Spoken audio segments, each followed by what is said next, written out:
Cyber ગુનાઓમાં કમી લાવવા માટે અને સાયબર ગુનાખોરોને વિરુદ્ધમાં કડક કાર્યવાહી કરવા માટેના રાજકોટ રેન્જ ડીઆઈજી શ્રી દિલીપ રાય સાહેબના માર્ગદર્શનમાં રાજકોટ ગ્રામ્ય જિલ્લાના સાયબર પોલીસ સ્ટેશનની ટીમ દ્વારા એક કેસ જેની વિગત આ પ્રકાર છે કે આમાં જો ફરિયાદી છે જસદણના રહેવાસી છે અને ફરિયાદી પાસે એક મેરી એમ સેમોફ નામના ફેસબુક અકાઉન્ટથી ફ્રેન્ડ રિક્વેસ્ટ આવી, પછી મેસેજ આવવા લાગ્યા.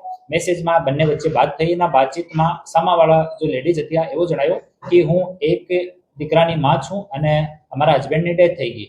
તો આમ વાત ચાલતી હતી. પછી કે હું તમારા માટે અને તમારા પરિવાર માટે અમુક ગિફ્ટ મોકલવા માંગુ છું, તો હું તમારી માટે કંઈ ગિફ્ટ મોકલીશ. પછી 1-2 દિવસ પછી ફરિયાદી પાસે ફોન આવે કે તમારા અમુક ગિફ્ટ જર્મનીથી આવ્યા છે, આમ મોંઘી ઘડી છે, યુરો છે અને બીજી મહેંગી વસ્તુઓ છે, એના માટે તમને થોડો પેમેન્ટ કરવો પડશે.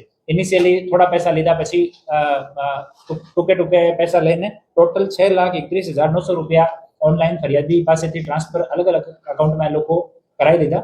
ફરિયાદીને ત્યારે ખબર પડી કે અમારી સાથે કંઈ ગડબડ થયું છે, તો ફરિયાદીએ પોલીસને જાણ કરી. સાયબર પોલીસ સ્ટેશનમાં ગુનો દર્જ કરવામાં આવ્યો અને પછી એની ઇન્વેસ્ટિગેશન સાયબર પોલીસ સ્ટેશનના પીઆઈ શ્રી રવિ ગૌતમ અને પીએસઆઈ શ્રી અનિરુદ્ધ કામલિયા કરતા હતા.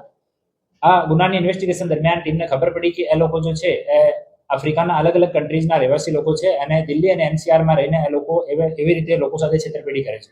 તો આમાં અમારે પીએસઆઈ અનિરુદ્ધ કામલિયાની ટીમે ગાઝિયાબાદથી 3 આરોપીઓને અટક કર્યા છે, જેમાં એક જેસ્મીન યા અનશા ઉર્ફે એન્જલ, આ મૂળ ઘાના દેશની રહેવાસી છે. જેન્જેલી ઇમાની ડેનિસ, આ 22 વર્ષનો છે, તંજાનિયાનો રહેવાસી છે. ફિલિપ બટિસ્ટા જોસેફ વેલેન્ટાઇન, આ સુડાનનો રહેવાસી છે. આમાં આ જો લેડી છે એન્જલ, આ જો ચેટ ઉપર વાત કરવાનું સારું કામ હતો, ફેસબુકમાં આ વાત કરવાની જે વાત હતી આ પૂર્વ એન્જલ કરતી હતી. એ બીજા 2 લોકોનું કામ હતું કે એ અલગ અલગ અકાઉન્ટ્સના credit card, debit card, passbook રાખતા હોય છે અને એટીએમથી પછી પૈસા વિડ્રો કરી લે. તો એ જો બંને છે જેન્ટ્સ, એ બંને પૈસા વિડ્રો કરવાનું કામ કરતા હતા. ઇનિશિયલી જે ફેસબુકમાં અને વોટ્સઅપ ઉપર વાતચીત દરમિયાન જે આઈપી જે નંબર યુઝ થયા છે અને જે આઈએમએ વાળા ફોન યુઝ થયા છે એની પાસેથી રિકવર થયા છે. ગાઝિયાબાદમાં અમારી ટીમ આને ડિટેન કર્યા, પછી ત્યાંના કોર્ટમાં આને રજૂ કરીને ટ્રાન્ઝિટ રિમાન્ડ લઈને આવ્યા અને ગઈ રાત્રિમાં જસદણમાં નામદાર કોર્ટ સામે રજૂ કર્યા અને 5 દિવસની હાલ કસ્ટડી મળી છે.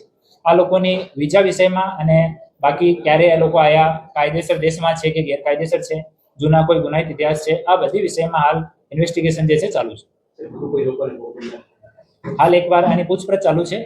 ઇનિશિયલી લોકો બહુ નોન કોઓપરેટ નથી કરતા ત્યાં, પરંતુ ત્યાંના લોકલ પોલીસના સહયોગથી, નામદાર કોર્ટના સહયોગથી આને અહીંયા સુધી લેવામાં આવ્યા અને પછી હાલ કસ્ટડીમાં લીધા છે. હાલે પોલીસની એક ટીમ બનાવી છે જે લોકો અંગ્રેજી ભાષાના જાણકાર છે, એ લોકો હાલ બેસીને એની સાથે ઇન્ટ્રોગેશન કરશે અને અમારા જો આપણા ગુજરાત ગવર્મેન્ટના અને ભારત સરકારના જે અલગ અલગ પોર્ટલ છે એની માધ્યમથી અમે લોકો આની તમામ ઇન્વેસ્ટિગેશન કરવાના છે.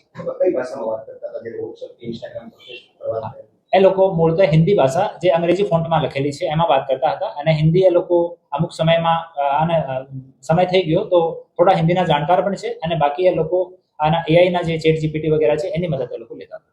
આ લોકો કોના બેંક એકાઉન્ટમાં પૈસા લેતા હતા અને ભારતની અંદર એ લોકો કાયદેસર લેતા હતા, ગેરકાયદેસર લેતા હતા, કેટલા સમયથી લેતા હતા? શું આમાં જો બેંક એકાઉન્ટ વાળા છે 15 જેટલા બેંક એકાઉન્ટ આ કેસમાં ફ્રીઝ થયા છે. આ તમામ લોકોની અમે લોકો લિસ્ટ તૈયાર કરી છે. એની પાછળ અમારી ટીમ છે, તો જ્યાં સુધી એનું નામ ડિસ્ક્લોઝ નહીં કરીએ. આની ઇન્વેસ્ટિગેશન ચાલુ છે. બીજો એનો વિઝા વિષયમાં અને ક્યારે એ લોકો એન્ટર કર્યા એના વિશે પણ તપાસ ચાલુ છે. એના પાસપોર્ટ નહીં મળ્યા પરંતુ પાસપોર્ટ નંબર મળી ગયા. પાસપોર્ટ નંબરના આધાર ઉપર અમે લોકો તપાસ ચાલુ કરી છે.